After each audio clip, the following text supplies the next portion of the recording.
मिटा देते हैं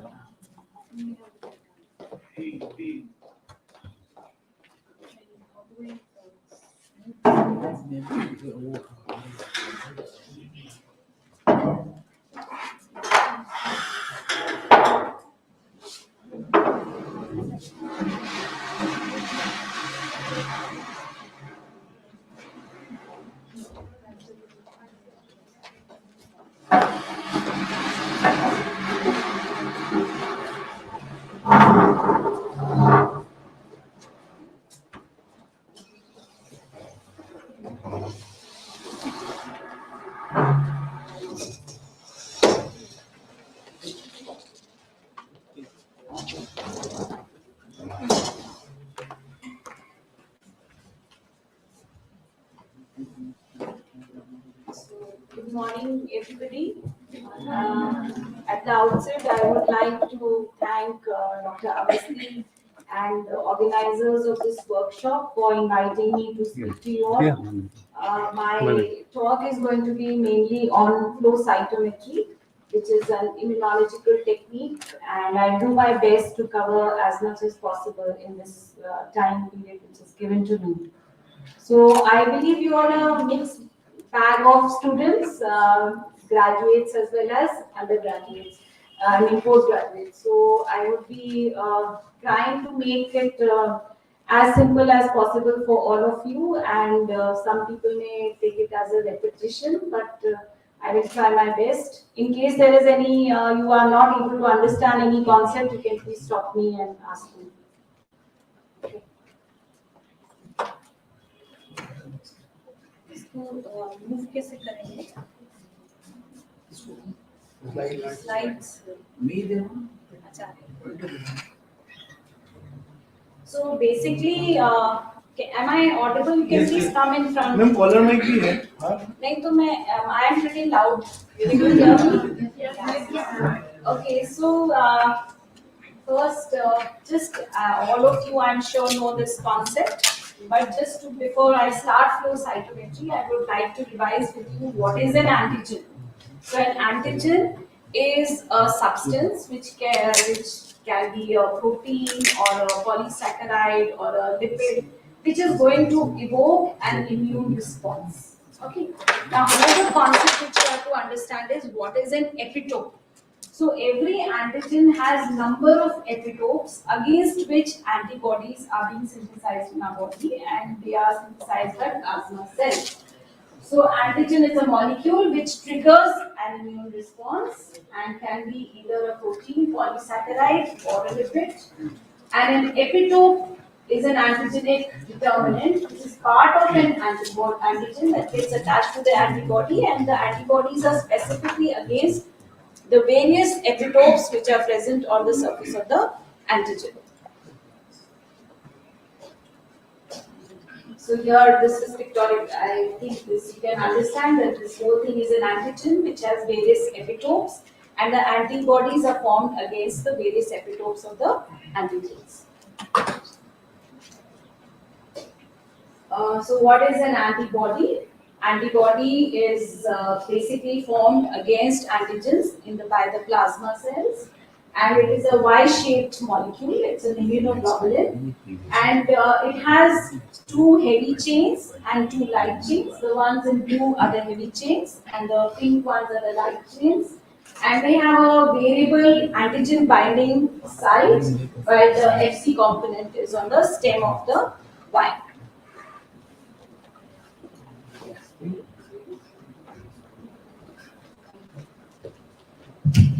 So these are immunoglobulins, Y-shaped. Middle one, black. Yeah. Thank you. So it's a Y-shaped molecule. You can see this, the same thing secreted by the plasma cells and used by the immune system to recognize the various antigens. This is the same thing. Now here this is an antigen molecule. This is the antigen molecule with the various epitopes, and the antibodies are formed against the various different epitopes on the antigen molecule. So what are these immunological techniques? Today is your first day. You will be going through various immunological techniques as you carry on with your workshop today. So most of these are basically dependent upon the antigen antibody reactions. And these are, to enumerate a few of them: agglutination reactions, direct and indirect anticoagulant test, electrophoresis, immunofixation, immunofluorescence, ELISA, Western blot, and flow cytometry, which is going to be the topic for today. So what is an antigen antibody reaction is that they are very specific ligands. So the antibodies are formed against specific antigen. These are the antibodies which are formed, they combine and form a antigen antibody complex. But it is important that we have to see this antigen antibody reaction. You may not be able, so there are many methodologies by which the antigen antibody reaction can become evident and can be seen by us. And one of the ways is to label this antibody. The antibodies are basically used as probes to detect antigens, okay, in immunological assays. And so this antibody can be labeled with either a fluorochrome or a chemiluminescent substance or even an enzyme, which will then give rise to a colored product and which can be visible to us and implying the presence of a antigen antibody reaction.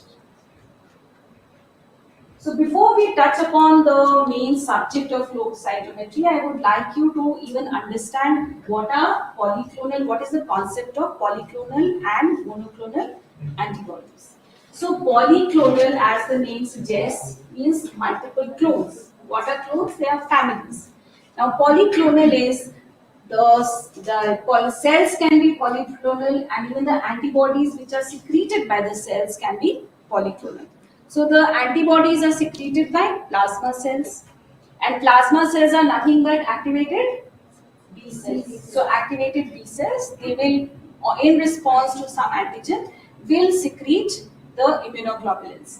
Now the polyclonal immunoglobulins are secreted by number of clones of plasma cells. Okay, so one plasma cell will then multiply, and basically plasma cells are nothing but progeny or transformed B cells, activated B cells. So there will be a proliferation of one certain kind of B cells which will multiply and transform into plasma cells and secrete the same antibody of the same specificity. So against one specific particular epitope of an antigen. Alright. So polyclonal antibodies are when they are the mixture of antibodies against different kinds of epitopes of the antigen. So these antibodies are not specific to one particular epitope of an antigen. It is a mixture of antibodies to multiple epitopes. So how are they being produced?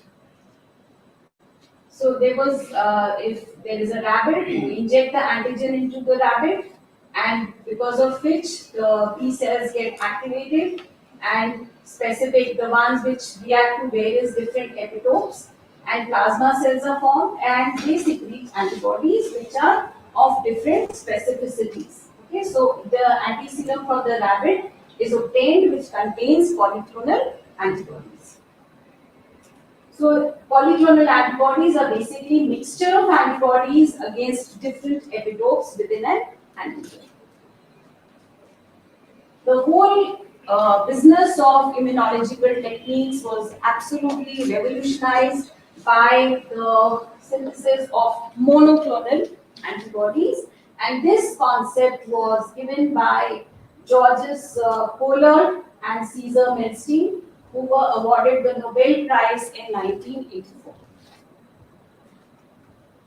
So what are these monoclonal antibodies and how are they produced? So basically, again, as I said, they are produced from the same clone of B cells, that is transformed plasma cells, and they will have the same specificity, and they will be very, very specific, homogeneous and very specific. Now, how are these produced? And because they are needed for commercial purpose, for various immunological techniques, they have to be produced in abundance.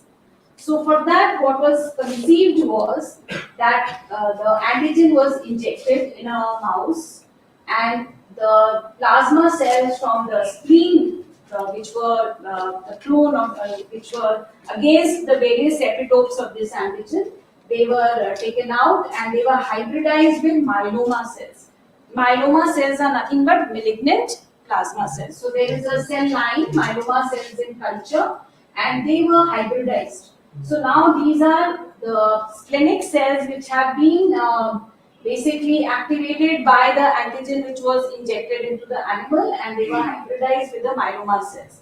Now these hybrid cells will have two properties. One is that they are going to secrete the antibodies against the antigen to which it was exposed, and they will have the capacity to proliferate unlimited times and will not die. They will evade death because they are cancer. They have been hybridized with the cancer cells, and the cancer cells have the property of multiplying and not dying. That is how it invades the normal tissue. So these are then separated according to the various immunoglobulins which they are going to secrete against the various anti-epitopes of the antigen, and these antibodies are then taken out from there. So these are the monoclonal antibodies which are being used in the immunological techniques. So we know that normal cells are fused with a cancerous cell line. Fusion is accomplished with polyethylene glycol, and the new hybrid cell, they exhibit properties of both the cell types, that is the malignant cell and the specificity of the antibody because of the splenic cells of the mouse which were formed or activated because of the exposure to the particular antigen, and they will have unlimited growth. So you have a huge amounts of immunoglobulins can be produced. So we know the advantages, all of you know, of monoclonal antibodies. They are monospecific, homogeneous, and produced in unlimited quantities. So why do we need so many antibodies? Why these polyclonal, monoclonal antibodies? Because in immunological assays, these antibodies are acting as probes to detect the antigens. They are very specific. Their trump point or trump card is that they are highly specific for a particular antigen. So they are used to detect antigens in the cells and tissues, and they are used as highly sensitive probes for subcellular localization of antigens within a cell or tissue by coupling them. Now, as I told you that this antigen-antibody reaction is not very evident to the naked eye. So they have to become evident. For that, they can be coupled with fluorescent dyes, and this coupling does not affect their specificities. And this idea of coupling the antibodies with fluorochromes was given by Dr. Albert Hughes. He wanted to be a clinician, but he ended up becoming a pathologist and an immunologist. And when he was working on mainly rheumatic heart disease, and there are in that disease there are many subcutaneous and nodules which are present in the below the skin as well as in the endocardium and the heart and the joints. So when he was thinking, he was on a vacation in Germany. He's an American. He was thinking about how do I have the pathogenesis of the disease, and he knew that it is because of the antigen-antibody reaction, because of the cross-reactivity of the antibodies against the bacteria to the antigens present in the endocardium. That time he said, if we could somehow show the antigen-antibody reaction, we could show the presence of the antigen by antibodies which we can synthesize in the laboratory, the monoclonal antibodies, but how can we see it? So then he thought of this whole concept of labeling the antibodies with fluorochromes so that the fluorescence can be detected, and by immunofluorescent microscopy they could see actually that there was an antigen against which the antibodies of the bacteria, again, which were supposed to be fighting the bacteria, but they, because of the cross reaction, would get deposited in the endocardium and destroy the layer of the heart. So he basically, what you have to remember, that he carried through all the technically difficult steps required to take an elegant but impractical idea to the realm of everyday application, and he left a legacy that will only grow with the passing years. So, immunologist of his stature was the one who gave us this concept, and because of which the immunological techniques are now flourishing. So this is what he said, that this is a cell and there are various antigens, antigen A, B on the cell, and if this antibody is tagged with a fluorescent molecule, this fluorescence can be detected, and hence the antigen, the presence of the antigen antibody reaction can be confirmed. So this is the flow cytometer. Now I come back to the topic of flow cytometry. Now this is the flow cytometer in our laboratory. This is our technician. So flow cytometry started in 1950s by Wallet Counter, who used this principle in various cell counters, which we see in most of the automated laboratories, in hematology laboratories. And the first flow cytometer fluorescent based cell sorter was commissioned in 1967. So it's a very old technology, but it has been refined over the previous years and has become very user friendly. So what is flow cytometry? So we can divide flow cytometry into three parts. Flow means motion, cyto is cell, and metry is measurement.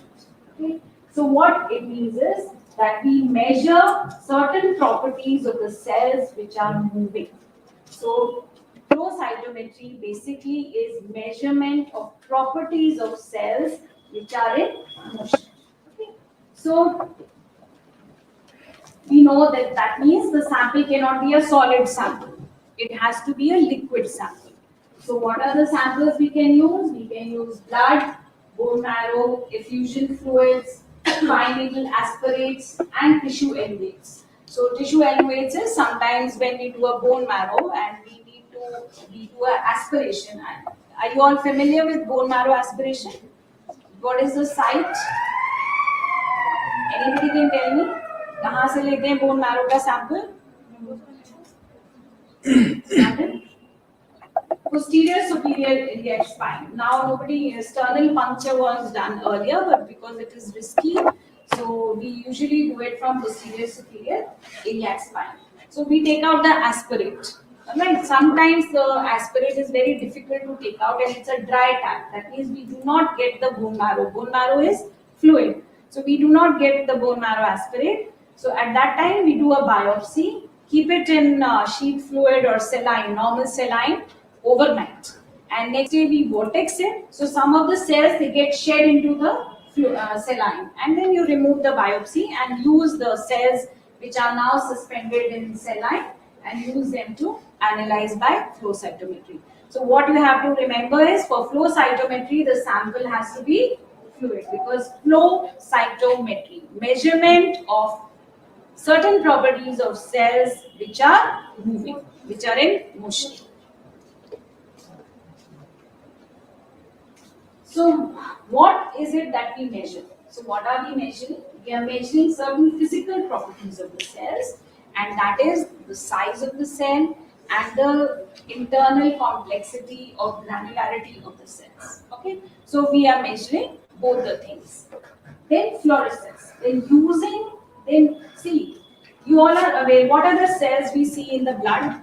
Anybody can name the cells? RBCs and KCs. And what are the WBCs that we see? Very good. So we have lymphocytes, monocytes, and granulocytes in the blood. Okay. So now, if you see a lymphocyte, which are the types of lymphocytes? B lymphocytes and T lymphocytes. Now, you all must have done microscopy. So all the lymphocytes look alike, whether they are T lymphocytes or B lymphocytes. शक्ल तो वही है. तो microscope के नीचे देखकर you cannot make out whether it's a T or a B lymphocyte. But we have certain diseases where one population increases much more than the other. So we have to analyze, we have to know what is this cell. So how do we define those cells? Anybody knows? How do you define a T cell? How do you define a B cell? How do we identify? जैसे आप हो, मुझे पता है ये इस shape का चश्मा पहना है. She is a nice looking girl. I can say she's a tall girl. So we can morphologically make out the difference. Even between a neutrophil and a lymphocyte, you can make out a difference. But when it happens to be T and B lymphocytes, we cannot make out the difference by morphology. So what else can we do? Anybody knows? Based on marker. Very good. And which are the markers? Do you have any idea? T cell, we have T cell receptor, and other markers like CD4. CD3 is, so that is lineage specific. CD4 is a type of T cell, the helper T cell. So the lineage specific marker for T cell is CD3. Okay. And for B cells is CD19. Okay, so this you will gradually learn if you do more of flow cytometry or immunophenotyping anyway, you will get to learn. I'm very happy you all know the concepts.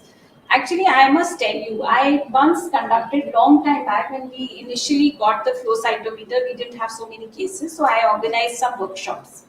And I must tell you that I was very impressed by your students because I will admit my students were not so very clued, and your college students, I had to actually ask, where are you from? So they told me that we are from Dolphins. So good, your concepts and your basics are very clear and you must build up on this. That's very nice.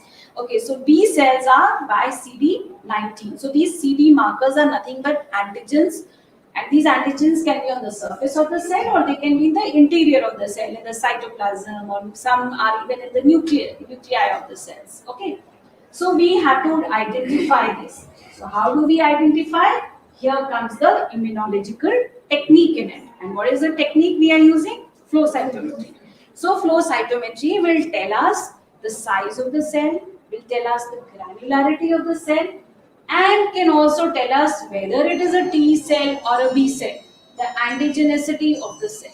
Okay, so that is done by using antibodies against CD3 for T cell and antibody against CD19 for B cells, and these are tagged by fluorochromes. And depending upon the fluorescence, we have different fluorochromes, so different colored emissions would be there. And you can say whether it is, you identify it as a T cell or a B cell. Have you understood?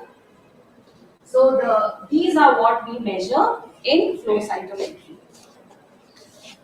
So what are the particles which can be analyzed by flow cytometry? It is not only cells. So most flow cytometers analyze 1 to 70 micron size particles.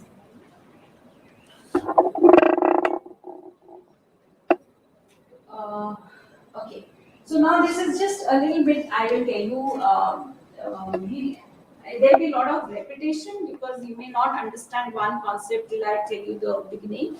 So how do we measure the flow, in flow cytometer? What happens is, there are two, actually I'll come back to this again. Let's skip this.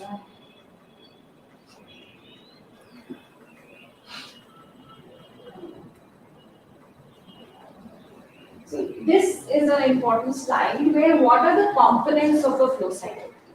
So flow cytometer has fluidics, which introduces and focuses the cells for interrogation.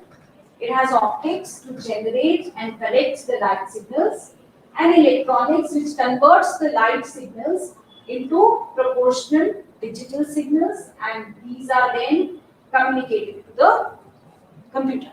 So we'll go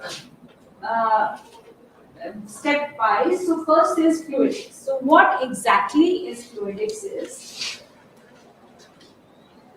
cells are there in suspension, they flow in a single line. So we have taken, say, a bone marrow sample. Alright, so now these are suspended in a sheet fluid or even in normal saline, and they will be diluted so that the liquid is not very viscous. So the cell count is usually we take is between 6,000 to 20,000 per microliter. So if the cell count of the bone marrow is in lakhs, then we dilute it, and if it isn't, it's low, then we centrifuge and remove a bit of the plasma. So these are then through a focused laser, they are interrogated by a laser beam. So basically, these cells, by hydrodynamic focusing, they pass through the flow cell in a single line, and there is a light which comes from a laser, and that will hit the cell as it is passing. So record of each cell or each event is being recorded in this instrument. So this light will pass, and the cell is going to scatter the light. The light will be scattered depending on its size at an angle of 0 to 5 degree, and there is a detector over there at that 0 and 5 degree, which is going to capture the scattering, and based on the amount of light which is scattered, it is going to tell you the size of the cell, whether it is a small cell, a medium sized cell, or a large cell. So we go back to, I'm sorry, I'll just show you what I was going to show you earlier.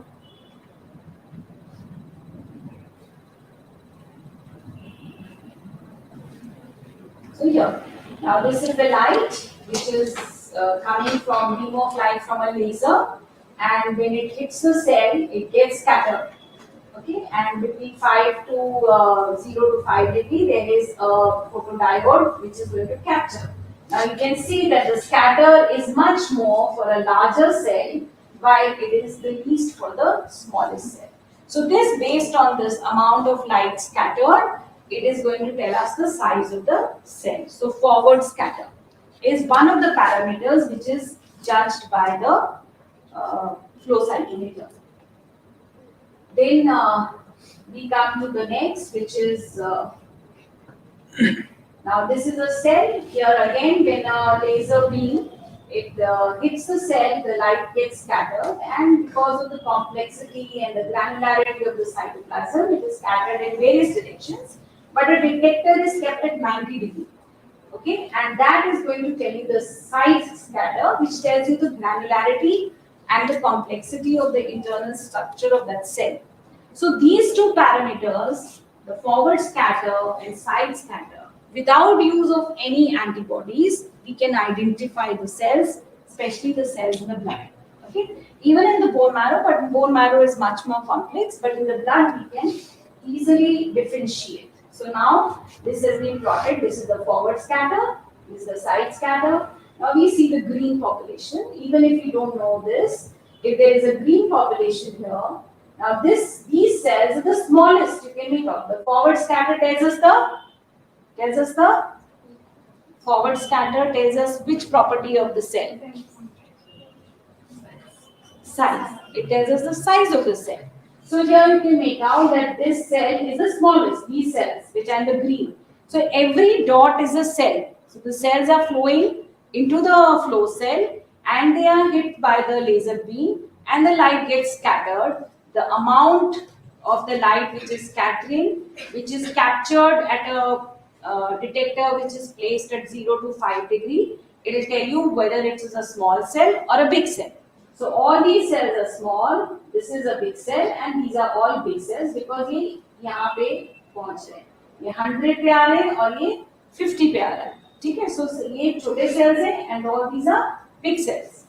And the side scatter. Now you can see this has no side scatter at all. That means the cytoplasm is scant. It doesn't have many structures. The organelles are not there. There are no granules. While this cell is got a very high side scatter. That means when this cell, what does a high side scatter mean? That when this cell was hit by a laser beam, the cells were scattering the light in various directions, and the photomultiplier tube or a detector which was kept at 90 degree caught those lights, and these cells had the maximum reflectance, or you can say refraction of the light. So here we have not used any antibody, nothing we've used. We've just taken the cells and passed them through the flow cell, and they were interrogated by the laser beams, and depending upon the how large was the side scatter or how large or less was the side forward scatter, we could identify three populations of cells. These are the cells with low FSC and low SSC. These are cells with high FSC and high SSC. These have high FSC but lower than this population, higher than this population of side scatters. So these are all lymphocytes, these are monocytes, and these are the granulocytes. So we can identify by these two parameters, that is side scatter and forward scatter, we can identify the various cell populations in the blood. Now coming to what is fluorescence. So what is fluorescence is when the fluorochrome is hit by a light. So various fluorochromes are there. They have different kind of excitation wavelengths. So they have to be hit by that specific wavelength by which they get excited. So what happens? The electrons, they go from a lower shell to a higher shell, which is the excited state. Okay, but in universe, nothing can remain excited for very long. You come back to your normal self. So similarly, the electrons from the higher orbit will come back to the lower orbit. When they come back to the lower orbit, they will release energy which they had taken to go into the higher shell. They will release that energy, and that energy will be in the form of light and heat. So now, because some energy is lost as heat also, the light which is now going to be released will be of a lower energy than the light which was hitting the cell in the first place to cause the fluorescence. So the wavelength of the light which is emitted will be higher than the incident ray. Okay, because now we know that energy is inversely proportional to wavelength. So when the cell is hit by which is a fluorochrome is hit by a laser beam of say 488 nanometers, and it's a FITC molecule, FITC molecule, and if it is hit by this 488 nm, it will emit emission after the excitation, and then coming back of the electrons in the lower shell, it will release wavelength of a higher wavelength. So the emission will be around 500 nanometers or 520 nanometers. Okay. And we use these fluorochromes to label the antibodies to detect antigens, like I told you earlier, as was proposed by Dr. Albert Holmes. So this is the anti-cell surface. We are using in flow cytometer, we use direct staining. That is, you have a cell with an antigen on the surface, and this is a specific antibody which is labeled with fluorescence. And when there is excitation laser, it excites or hits upon this. See, after the incubation of the cell with the antibody, we are going to, which is labeled with fluorochrome, we wash the cells. Because if there is no antigen, these antibodies would be washed off. Otherwise, they will keep sticking on it. If the antigen is there, they will get bound to the antigen. And this, hence, because the antibody is bound because of the presence of antigen, this fluorochrome also remains. So when the cell with the attached antibody, which is conjugated to a fluorochrome, moves in the flow cell in the path of the laser beam, this gets excited, okay, and will release a emission which will be of a higher or lower wavelength. Higher wavelength, but lower in energy, because some energy has been lost as heat. So now another thing which is important is we not only see in flow cytometry, we have different applications. Okay, so one is just the presence or absence, but some cells we distinguish by the amount of antigen. Like, if you know, you all must have been taught leukemias. Yes, all of you know about leukemias. What is leukemia? One person. Can you just get up? Whoever can say. Don't worry, it's okay. There's no exam kind of thing. And I'm already telling you, I think dolphin students. I have experience about the students. I was very happy and pleasantly surprised to know that they all had the concepts were very clear. which is very important. You can build up on anything. If your concepts are clear, you can go reach places. So who's going to tell me? Yeah. Type of a blood. My phone is weak. Can I just mix? Yeah.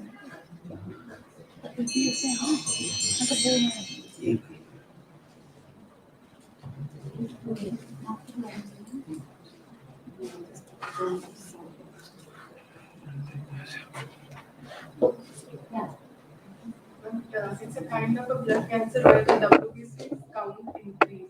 Yes, so it's a blood cancer where WBC count increases, and we have two types of leukemias: acute leukemia and chronic leukemia. In acute leukemia, the more immature cells, which are called precursor cells.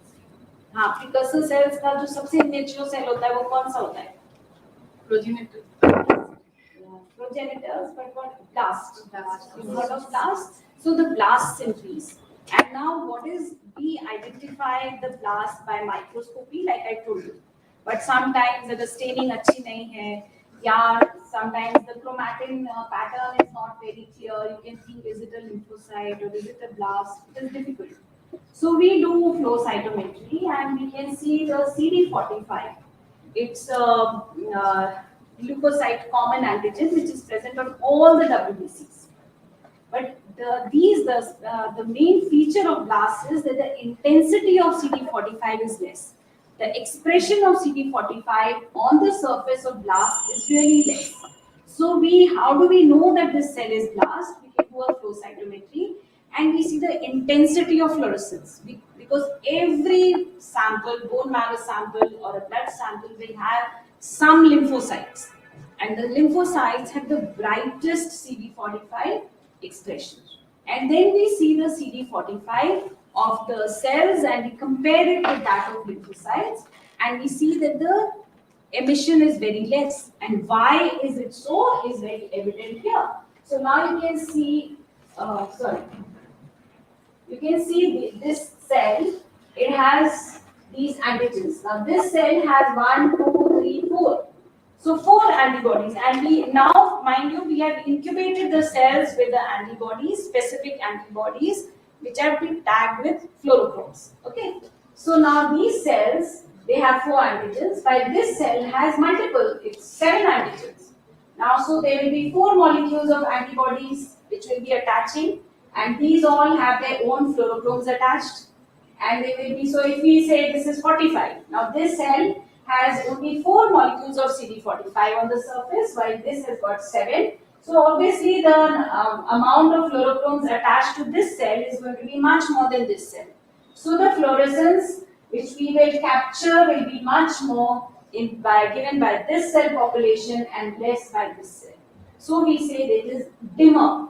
The expression of that antigen is dimmer in this cell, and let's presume it is CD45. So if we have cells which have a dimmer CD45 expression because of the dimmer fluorescence emitted, because there were less antigens to be binding the antibodies which were tagged with the fluorochromes, so we can infer that these are blasts because they have dim CD45. Okay? Yeah. I was asking which kind of antibodies you are using there, this monoclonal antibody? Monoclonal are very specific, so we use monoclonal antibody because polyclonal antibodies generally give a lot of background. But it's costly now.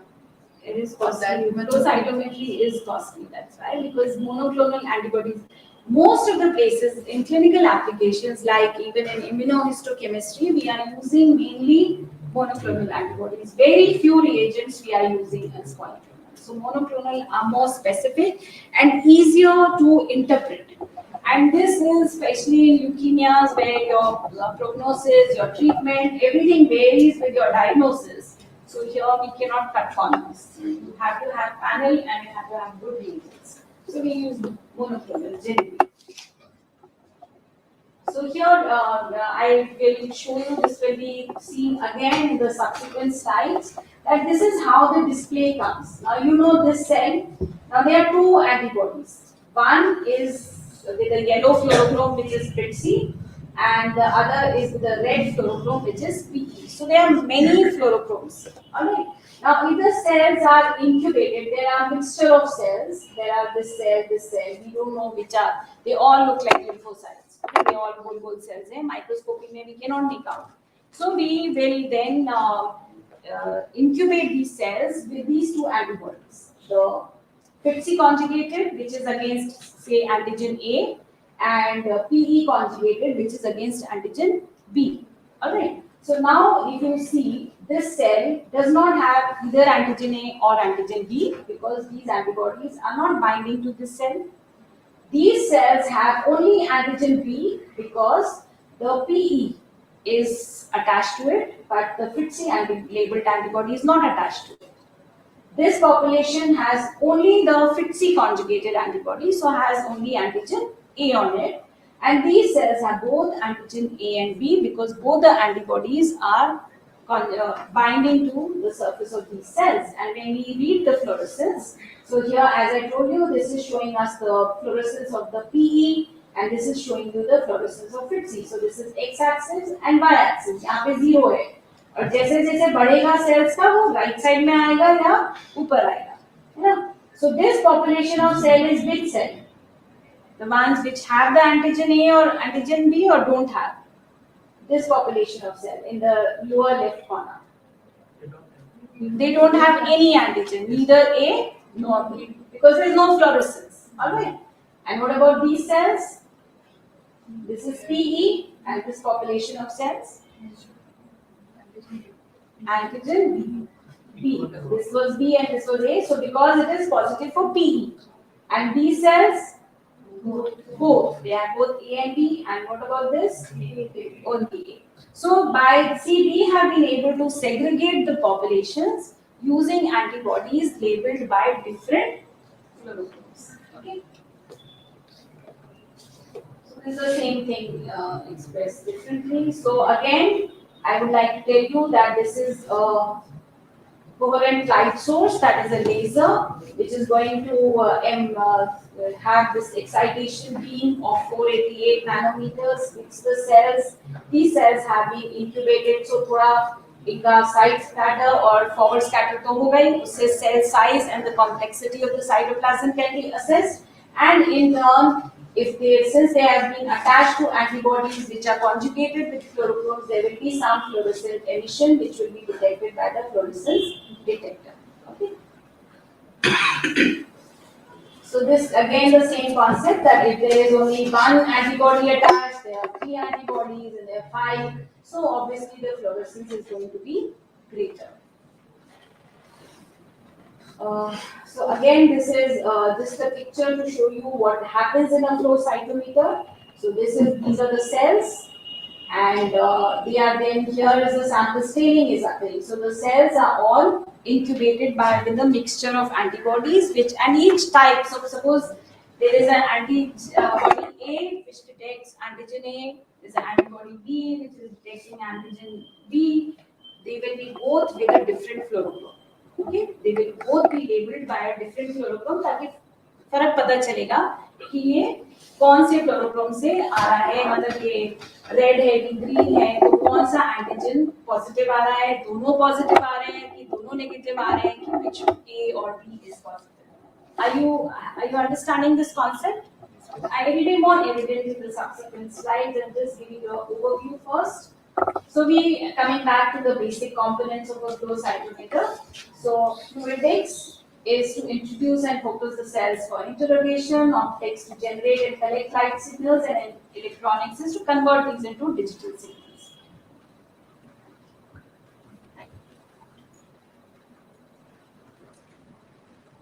So this is fluidics, interrogation, and electronics.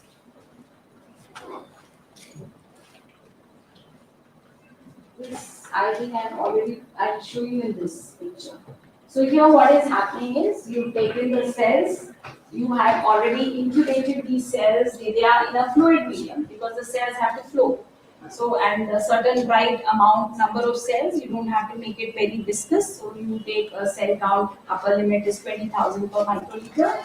and you take these cells, you incubate with the panel or the antigens, because you have to know what is the purpose, the application. Are you trying to prove or disprove that there is leukemia, acute leukemia, or is it that you are suspecting chronic leukemia, or is it that you want the CD4 count in a HIV patient, or you want to see the osmotic fragility using EMA in the RBCs. So there are various applications. Depending on that, you select your panel. And when you select the panel, you incubate your cells with the multiple antibodies. And in our center, we have a 3 laser, 8 color flow cytometer. So we can incubate the cells with maximum 8 colors, 8 fluorochromes. Okay. So those are incubated. After the incubation is over, you wash the cells, and these cells are then focused through hydrodynamic focusing such that they are going to enter the flow cell in a single file. This is very important. They have to go in a single file, and then there are the lasers. There is a blue laser, a violet laser, a red laser, and ultraviolet lasers also there. But in our center, we have a 3 laser flow cytometer. So these will interrogate the cell, that means they will hit the cell, and these rays, the side scatter and the flow and the forward scatter, it's the blue laser beam which is 488 nm. Uska thing is caught by the detectors. So as I told you, when the cells are going, all the rays when they come, they are going to be scattered. But we are not measuring all, but we measure the side scatter and forward scatter of the laser beam from the blue laser, which is 488 nanometer. The forward scatter detector is the photodiode, which is kept at 0 to 5 degree, while the side scatter photomultiplier tube is kept at the 90 degree. And the cell size, complexity and granularity of the cytoplasm is thus assessed by the trapping of the light, which is by the detectors at the 2 points I told you, and we get to know by the SSC and FSC. Okay. Now these cells are also going to emit because these cells have been incubated with antibodies which are specific for antigens, and these have been labeled with fluorochromes. So they are also going to, because the laser beam, because there are various kinds. We have fluorochromes, we have 8 fluorochromes in a 8 color flow cytometer. There are up to 10 and 12 color cytometers which are available in the market. So we have a variety of fluorochromes. Now depending on your panel, you can attach the antibodies against various antigens with different kind of fluorochromes. And these fluorochromes will be excited by different wavelengths. So we have like FITC, PE, PERCP, PE, Psi7. These are excited by the laser beam from the blue laser. Okay. Then there are certain molecules, fluorochromes like APC and APC-H7. They are excited by red laser, which is 605 nanometer wavelength. And then we have violet laser, which gives a 405 nm waves, light waves, and they excite the V450 and V500. So you don't have to, what I want to say is that we have multiple lasers, because if you have only one laser, say blue laser, तो वो maximum 4 fluorochromes को excite कर सकता है. So your experiment is limited. You can only study 4 in a tube, 4 colors in a tube. And it is important because these 4 colors are actually going to tell you 4 antigens. And it will also tell you whether this cell has 1 antigen, 2 or 3 or none. So everything, you get a lot of information. So the more the number of lasers, the more you can play around with more fluorochromes. So if you have 3 lasers, you can play around with 8 to 10 antibodies and fluorochromes. So because each antigen is recognized by a monoclonal specific antibody, and that will be tagged with a specific fluorochrome. Okay. So we know the excitation optics consists of the lasers and fiber optic cables and prisms which route the laser light to the fluidic stream. So there is a laser which is going to be the source of the light, which is going to hit the cells when they are flowing in a single file, and they have to be very focused, and this focusing is done by cables and prisms. So this is a picture here, and you can see this is a blue laser, the red laser, ये 488 nm की light जा रही है, this is 605 nanometers, and through the prisms and focusing lens, they hit this cell. Now, if this cell has antigens which have been bound by antibodies, which have been further tagged by fluorochromes, there is going to be fluorescence of different colors, and which will be then detected by various detectors. Okay. Now, optical filters. Now, I'll just tell you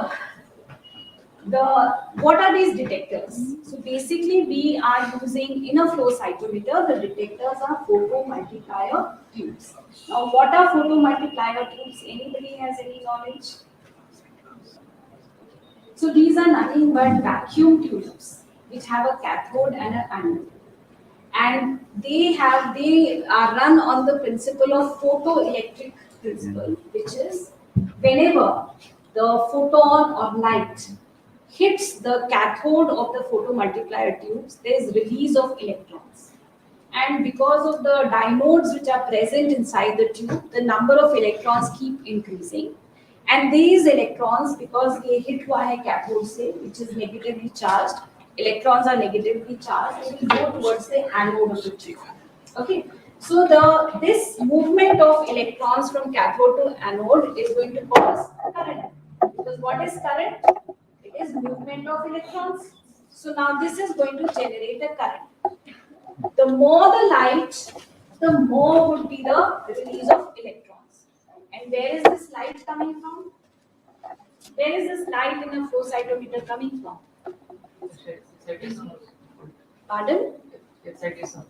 Very good. From the fluorochromes. If the cell has an antibody bound to it and has a fluorochrome attached, and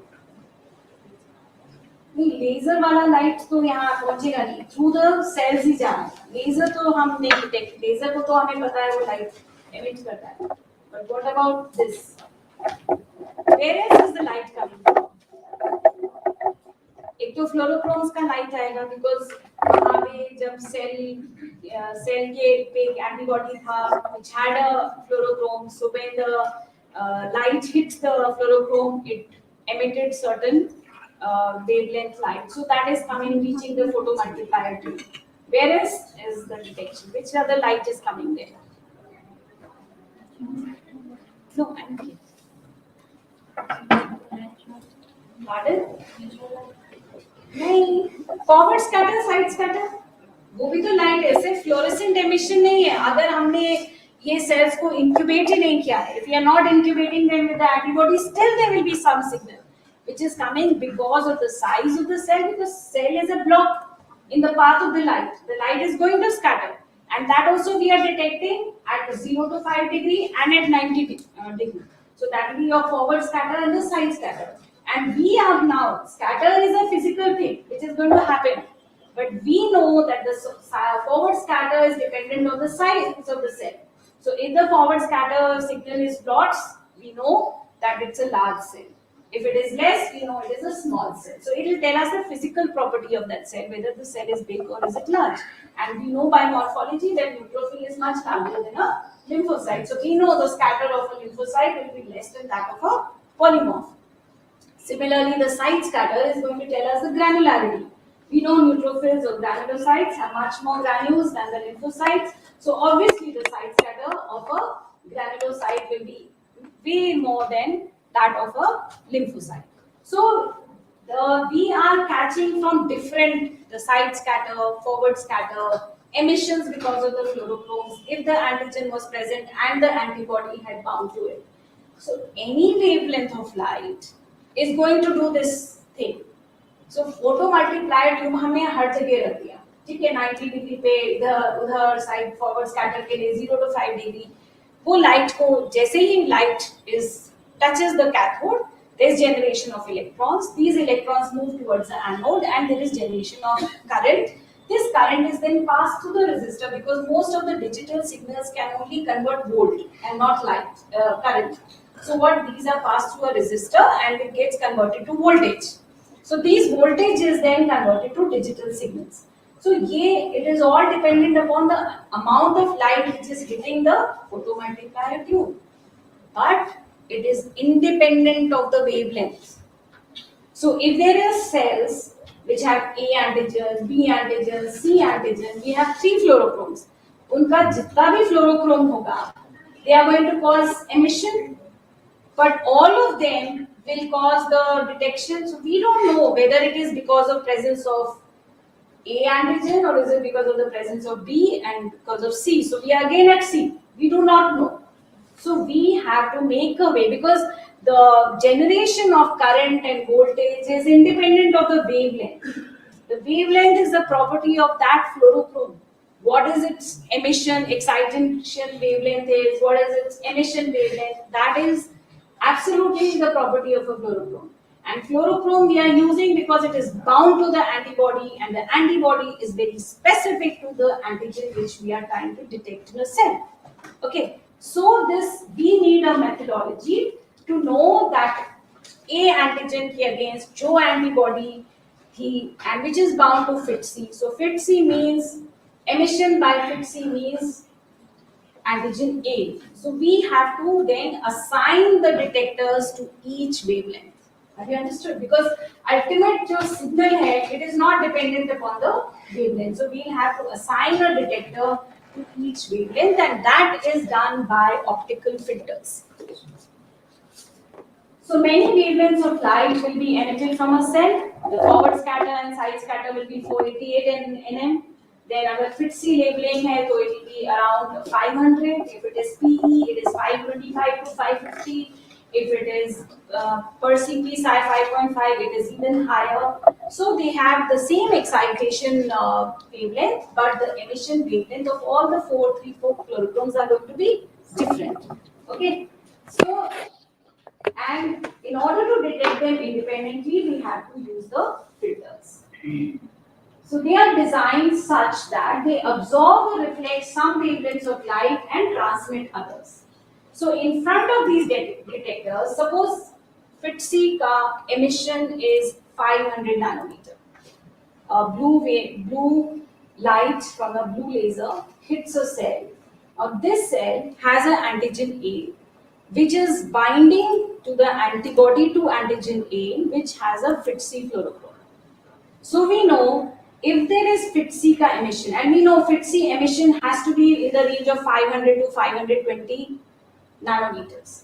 So we have to detect that. So if the FITC signal is there, emission by FITC is there, we know the antigen A is present. So the FITC signal is telling us the presence of antigen A, which is the purpose of our experiment, whether this cell has that particular antigen or not. So what we do, we keep a filter, which is going to, what does a filter do? It will let only something pass and deflect the other. So this filter is going to allow the passage of only 500 to 520 nanometer, and फिर वो जो उसके उस filter के beyond जो detector है is only going to capture the FITC signals. It will not capture the other signals because that light is not being allowed to pass through. So this is what the optical filters do. So there are 3 types of filters, which are long pass filter, short pass filter, and band pass filters. So this is a long pass, So long pass, this is LP500. So it will let only 500 and above to pass through it, while it will deflect the rest. This is short pass 500. It will let 500 and shorter wavelengths to pass, and the rest will be deflected off. And this is a band pass where 475 to 525 the wavelengths are allowed to pass, the rest are deflected. So these are the optical filters which are kept in front of the photomultiplier tube, so that emission from a particular fluorochrome is only captured over there, because the wavelengths of the emissions are different. But the final effect जो है वो सबका same है. That is, photon of any wavelength, when it hits the photomultiplier tube, is going to result in the formation of current, which is then passed through a resistor and it is converted to voltage. So these are dichroic filters, which can be long pass or short pass or band pass. And depending on the specification of the filter, some of the light is reflected and part is transmitted, and it continues to the photomultiplier tube, which is a detector of the emission. So here, like you can see, that these are two rays which are coming of different wavelengths, different colors. So here, this dichroic filter lets the red ray pass, so red light, so which is detected by 2, and it deflects the yellow, which is then detected by detector 1. So the method of detection is the same. That is why we have to split it accordingly so that they reach the particular detector, and we can know that, okay, when we are seeing some activity or some signals in detector A, means that there has been a yellow emission. And if we see some activity or fluorescence in detector 2, we know that there has been a red emission. And yellow emission, we are not interested in the emission. Yellow emission means the antibody which is bound to that fluorochrome, which is causing the yellow emission, is there. That means the antigen is there. So we can immunophenotype a cell. Immunophenotype. A phenotype is of any cell is the morphology of the cell. Phenotype, external appearance. Okay, so that is morphology of the cell, which we normally see under the microscope after staining, and all of you have done it. And immunophenotype is when we are actually characterizing the antigens which are present on the cell surface or the cell cytoplasm or the nucleus. So this is again, I think it's be a repetition here. So laser beam passes the cell, light scattered according to the cell, and here there is a photodiode which captures this and gives us the forward scatter.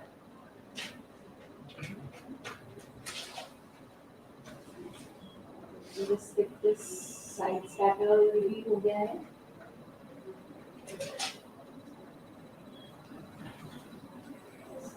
This I've already told you why we look at the forward scatter and side scatter. We get a lot of information about the cells. And fluorescence is already. So here, you know both the things. Scatter is irrespective whether you are incubating the cell with the antibody or not, you're going to get a light scatter.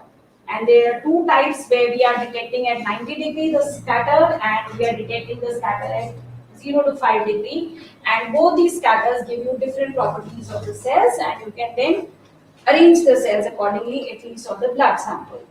And fluorescence is going to tell you the antigens present, and there sometimes the DNA and RNA which is present in the cell also causes fluorescence, and which is called autofluorescence. So we have to cater for all that when we are interpreting our results. So the recap is a focused light source, that is laser, interrogates a cell and scatters the light. That scattered light travels down a channel to a detector. Okay? The FSC tells us the size and the cell membrane integrity. The side scatter tells us the internal cytosolic structure. And fluorochromes on or in the cell will become excited by the laser and emit photons. So we have to put dichroic filters to channelize the emissions from various fluorochromes in the right detector, which is a photomultiplier tube. So light detectors I've already told you, photodiode. So the photodiode is relatively insensitive. So only when the light is of a large amount can it pick up the light signal, and that is used only for forward scatter. The rest, side scatter and the fluorescent or every emission is detected by photomultiplier tubes, which are much more sensitive. So this I've already done. This is how the photomultiplier tubes are arranged in our flow cytometer. This I've already spoken about. Now coming to electrons. So now these detectors, basically they collect the photons of light, convert them to electrical current, which by an amplifier is converted into voltage. And these analog signals are then converted to digital signals by ADC, that is analog to digital converter. So here again the same thing. So this is the photon which hits the photomultiplier tube, and this is the signal, and first initially it's a current which is converted into voltage, and this is then converted by analog to digital converter into digital signals which are then recorded, and in the LCS mode they are saved in the flow cytometer. So what ABC does is it looks at the continuous distribution of the voltage signals and divides them into discrete channels depending upon the intensity. So when the intensity is high, it will be in a higher channel, you will see the emission. When it is low, you will see it in the lower channel. You will get to understand this in the subsequent slide. So here, so you can see this, that this cell has probably no antigen. Okay, so no antibody, so no fluorochrome attached, and hence the signal is only 10 raised to power 1. This is the voltage, and this is the digital signal. So this is 10 raised to power 1. This cell has a few antigens, so the antibodies are combining to these, and the antibodies are conjugated with the fluorochrome. So there will be more emission. The emission is going to result in greater current, is going to result in greater voltage, and this greater voltage is going to show up as a greater digital signal, which is around 10 raised to power 2. This cell has a higher density of that antigen, so more number of antibodies are bound to the cell surface. Therefore, there will be more number of fluorochromes which are attached to the surface of the cell. Hence, there will be a greater emission.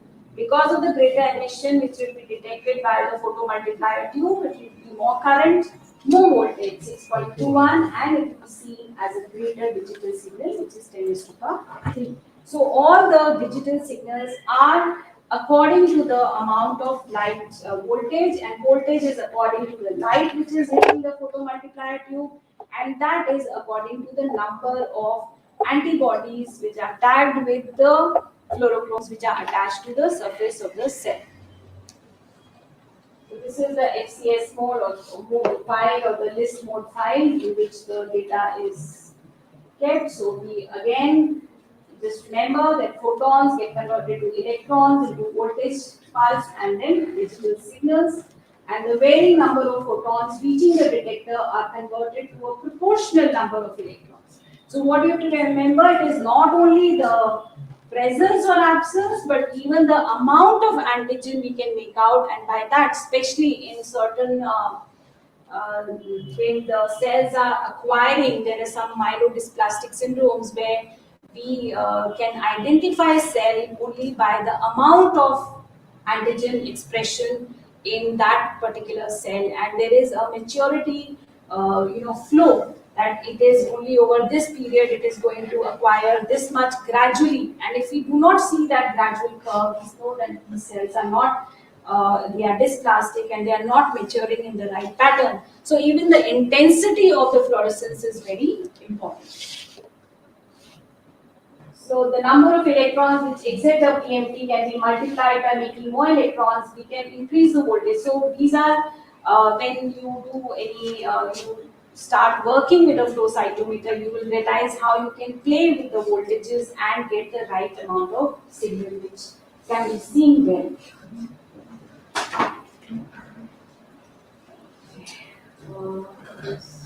I've already told you this. Now here, this one concept I just wanted to tell you was a gating concept. So see, this is what we then analyze. After everything has happened inside the instrument, पहले एक cell था, हमने cell को process किया, उसको we incubated it with some antibodies against specific antigens which we wanted to look for in that cell, and these antibodies were conjugated with different antibodies mixture which were conjugated with different fluorochromes. Now these were then acquired in a flow cytometer.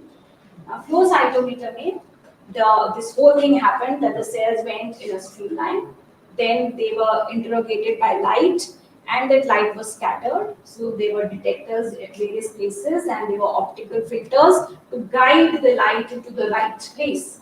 And this then we could, now all this data is fed in the computer, and now we have to analyze the data. So when we analyze the data, we can keep changing this. We can keep changing the parameter on the x and y. We can have a forward scatter here and a side scatter here. We can reverse it. You can have a fluorochrome here. Say we don't write FITC. We will write FITC CD2 or FITC CD3. So we write FITC CD3 and CD19 P2. So we just write along with the fluorochrome the antigen which we were trying to detect on that particular cell. Now each dot in this plot, this is called dot plot, and each dot in this cell, in this picture, is actually one cell, every cell. So there is a clustering. You can see one population here, you can see one population here, and you can see one population here. Now you can get any population. This is generally a deadly, okay? You can get any population, and in the next plots, once you put a polygonal gate around that population, you can study the characteristics of just that population. Okay. So gating is the data is from all the cells. All right. So if it is say acute leukemia or maybe chronic lymphoid leukemia, I am interested in seeing the malignant cells. Okay. And I know by morphology what is the characteristic of this cell. The chronic lymphocytic leukemia, the cells look like lymphocytes. So they have a low side scatter and a low forward scatter because they are smaller cells and they don't have granules in the cytoplasm. I know these cells will be B in a BCLL, so they will be positive for CD19, they will be positive for CD5, they will have this aberrancy, whatever. I have planned my experiment accordingly. Okay. Now I am not interested. Now this sample will have some neutrophils, will have some monocytes. I am not interested in studying their properties. So if I get a plot like this, but I know that my cells are the ones which I am interested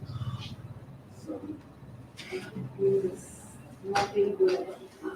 So I know I am interested in this cell population. So I want to know the characteristics of this cell. Now in this case, this happens to be a normal blood sample. So now these are the lymphocytes. And we know there are various types of lymphocytes in the blood. The T lymphocytes, the B lymphocytes, and the natural killer cells. And all of these cells morphologically look alike. So we can only differentiate them according to the antigen which is present on their surfaces. So here we have plotted them. Now we have taken two here. We taken CD3 which was labeled with FITC and antibody to CD19 which was labeled with P. So now we are seeing the signal. So I am finding 74% cells are CD3 positive. There are some cells, 9%, which are positive for CD19. So I know that this patient's lymphocytes, 74% are T lymphocytes and 9% are B lymphocytes, and the rest 17% are negative both for CD19 and CD3, so they are the natural killer cells. Okay. So we can do a immunophenotype of the cell based on flow cytometry. So what are the applications? There are many research applications and the clinical applications which I am well versed with are like in HIV, we want to know the absolute CD4 count so that you can do the antiretroviral therapy can be instituted. Then HLA-B27 assay, which is important because you can assess the spondyloarthropathy in the patients. Then for detection, mainly for hematological malignancies, lymphomas and leukemias, myelomas, you can identify the type of cells and whether these cells are first we have to see in any leukemia, we have to first know whether it is a leukemia. If it is a leukemia, just by the number of cells, because there are many times because of lymphocytic response, you may have a lot of lymphocytes. So there are many conditions where the number of cells increases, but every time your TSC is high doesn't mean it is a leukemia. It could be a leukemoid reaction. So microscopy assists us. Then further to phenotype it, immunophenotype it, we use flow cytometry, and it will type the hematological malignancy so that the appropriate treatment is instituted to the patient. And even in solid tumors, like I said, that solid tumors you can liquefy, you can basically you pulverize the tumor and you vortex it and filter it through a sieve, and you will get some cells in a suspension, and these are the cells which you can study for DNA ploidy and S extraction to say, because DNA ploidy, some tumors are hyperdiploid or hypodiploid, and you can accordingly see the DNA ploidy and say whether these are malignant cells or not. Then you can, even in hemolytic anemias, reticulocyte count, most of the automated analyzers, they have fluorescence-based reticulocyte count, because I'm sure you must have done the ones with supravital dyes, but you can do it in automation by flow cytometry. Then fetal hemoglobin detection is very important, especially in Rh negative women for giving anti-D. So we have to quantify the number of fetal cells in the maternal blood after delivery, and that can be done by flow cytometry. Similarly, bleeding disorders, especially platelet, Glanzmann's thrombocythemia and BS syndrome, can be detected by the presence or absence of certain antigens on the surface of the platelets. So you can work with any cells. I usually do leukemia and lymphoma, so I'm working more with WBCs, but you can have flow cytometry taking RBCs, or you can do platelet antigen studies can also be done. So any cell can be studied by flow cytometry. Then CD34 stem cell count is very important when you are harvesting CD34 cells for bone marrow transplant.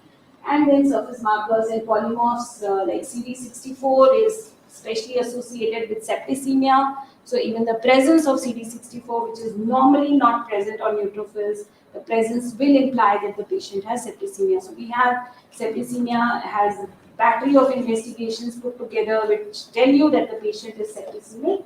So one of those tests is CD64 presence on neutrophils. So this is, as I was telling you, it is not just the presence or absence, but even the amount of antigen expression which can be seen by immunophenotyping by flow cytometry. And so here, like I told you, these are the lymphocytes. इनका देखो 10⁻³ में आ रहा है signal, है ना?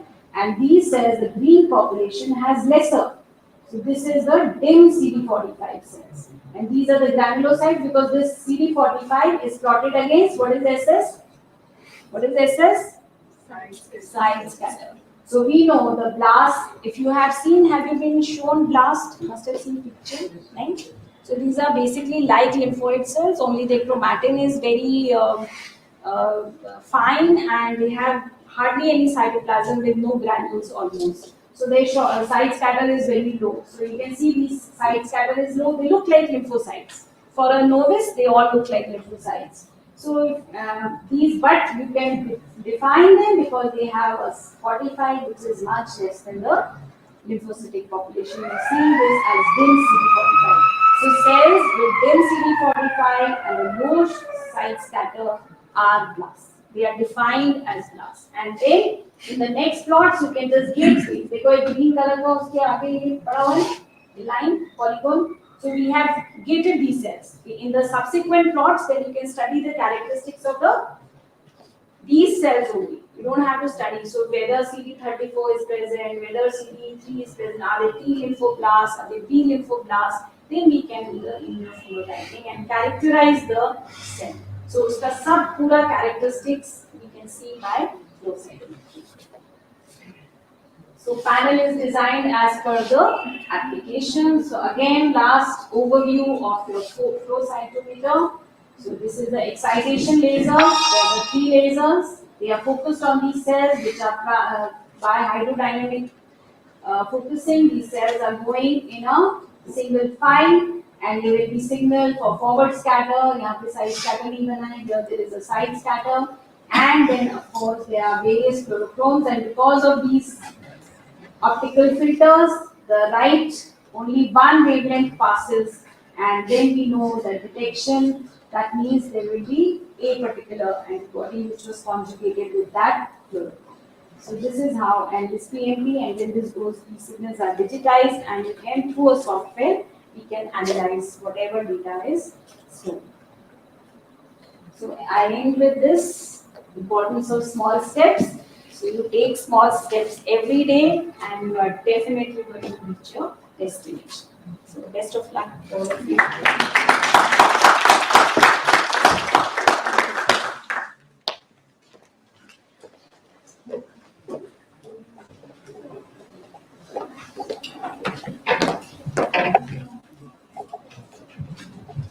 Thank you, madam, for giving a detailed insight to the participants about flow cytometry and important aspects like cell interrogation, forward scatter, side scatter, optical filters, fluorescence, fluorochromes, gating concept, electronics, and clinical applications. I am sure the participants will benefit from your lecture, madam. I now request Dr. Vidit Tyagi, co-organizing secretary of the program, to present the memento to madam.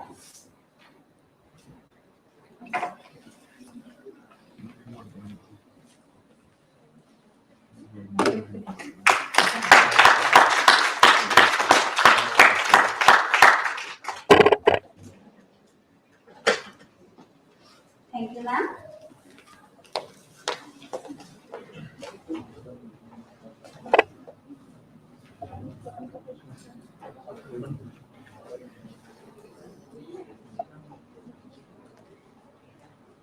The refreshments for the participants are available just outside the venue, and the remaining lecture session will resume tomorrow.